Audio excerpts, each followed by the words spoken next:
Dans cette série de vidéos dédiées à l'orthographe, nous allons voir aujourd'hui ce qu'on appelle les lettres muettes, c'est-à-dire une lettre présente dans un mot mais que l'on entend ou qu'on ne prononce pas.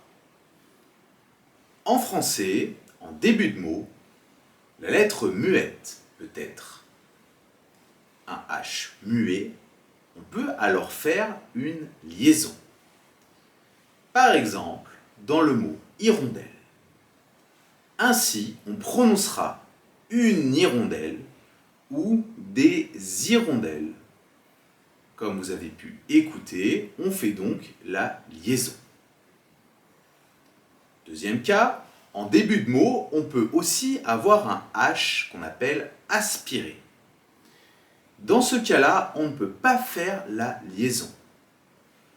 Par exemple, avec le mot hibou.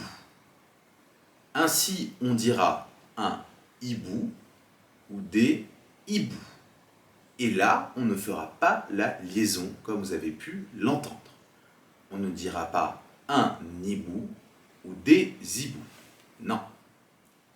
Autre possibilité, on peut aussi trouver une lettre muette à l'intérieur d'un mot. Il y a généralement deux cas. Soit un E, par exemple un éternuement, je nettoierai, nous jouerons. Vous remarquez ici qu'on ne prononce pas le E quand on lit. Deuxième possibilité, un H, par exemple dans le mot rhinocéros ou encore T.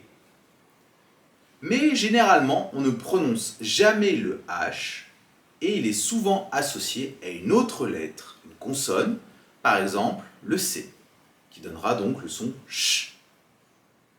Parlons maintenant de la fin du mot, car on peut trouver aussi une lettre muette. Je vais vous donner plusieurs exemples. Dans le mot sourd ou encore franc, comme vous l'écoutez, on ne prononce pas le D et le C. Alors, comment savoir la bonne orthographe? Et surtout, trouver cette lettre muette? Eh bien, c'est simple. On peut mettre le nom ou l'adjectif au féminin. Par exemple, pour le nom sourd, on dira au féminin sourde. Et pour l'adjectif franc, par exemple, dans la phrase « cet homme est franc », on pourra mettre cette phrase au féminin, ce qui donnera « cette femme est franche ». Ainsi, vous saurez quelle est la lettre muette et ce que vous devez écrire. Alors après, il y a une dernière solution, c'est de chercher un mot de la même famille. Par exemple, pour le mot drap, dans lequel on n'entend pas le B, on peut penser au mot draperie ou encore au verbe draper. Ainsi, on entend ici le P.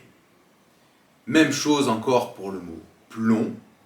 Par exemple, en cherchant un mot de même famille, on peut citer plombier ou encore le verbe plomber.